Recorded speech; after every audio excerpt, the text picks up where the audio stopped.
ఇక్కడ మీ అందరికీ ఒకటి అర్థం అవ్వాలి. నేను ఆ టైప్ కాదు.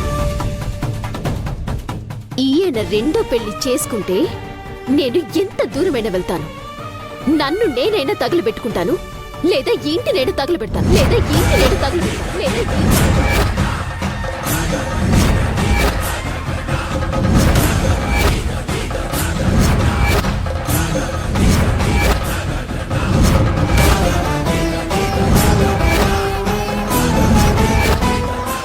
అలేఖ్య, కాస్త నోరు అదుపులో పెట్టుకుని మాట్లాడు. లేనిపోని అనుమానాలతో పిచ్చి పిచ్చిగా వాక్కు. ఏంటదినా?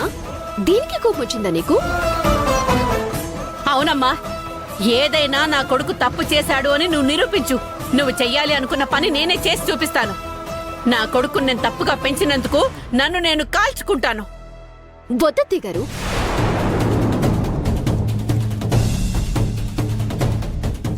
మీరేం చేశారని? పాపం, కొడుకుని ఎవరైనా మంచిగా ఉండాలని పెంచుతారు కదా. వాళ్ళు చేసిన దానికి మీరేం చేస్తారు? ఆ జ్ఞానం, ఆ బుద్ధి ఉండాల్సింది మీ అబ్బాయిలే కదా.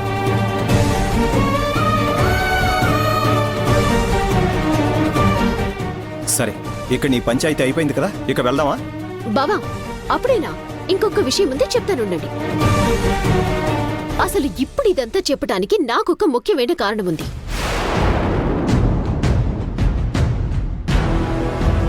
సుహాసిని, ఇదే నీకు లాస్ట్ అండ్ ఫైనల్ వార్నింగ్.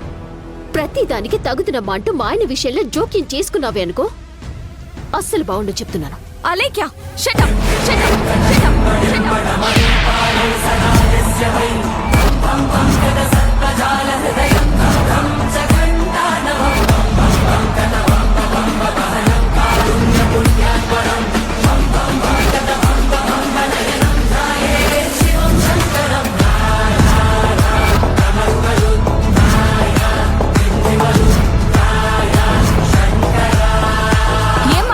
నువ్వు మీ ఆయన రెండో పెళ్లి చేసుకున్నాడా లేదా అనుమానించే హక్కు నీకుంది.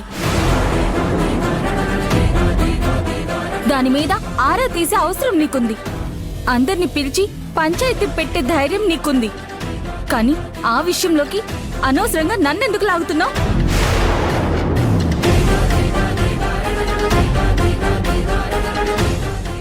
అది కాదు సుహాసిని. నువ్వు ఆగు భూమి.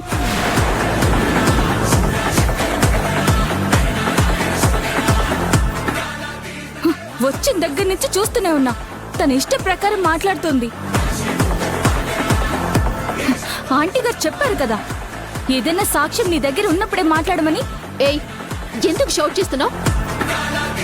సరే, నీకిప్పుడు సాక్ష్యం కావాలి అంటున్నావు కదా. బావ తప్పు చేయడు అనడం లేదు, నేను కరెక్ట్ అని కూడా అనటం లేదు.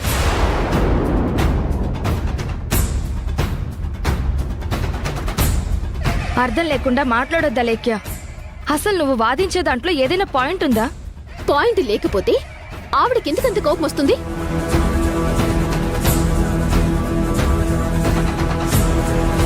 అత్తయ్య గారు కావాలంటే నేను తగులుబెట్టుకుంటాను అన్నమాట ఆవిడ నోట్లో నుంచి ఎందుకు వస్తుంది?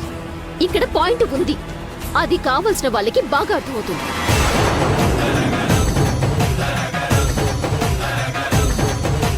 చూడలేక్యా, ఇప్పటి వరకు నేనేం మాట్లాడలేదు. దయచేసి ఈ విషయంలో నన్ను మాత్రం ఇన్వాల్వ్ చెయ్యొద్దు. నేను ఇక్కడ ఉండడం మీకేమైనా ఇబ్బంది అయి ఉంటే నేను ఈ క్షణమే ఇక్కడి నుంచి వెళ్ళిపోతాను.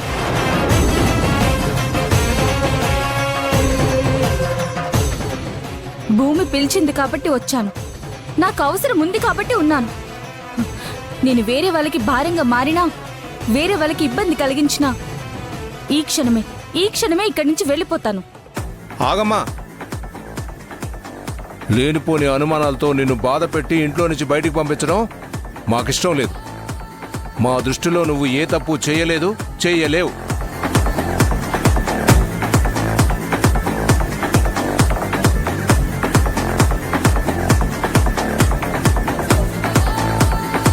అందుకని తన మాటలు విని నువ్వు ఈ ఇంట్లో నుంచి వెళ్ళిపోవాల్సిన అవసరం లేదు.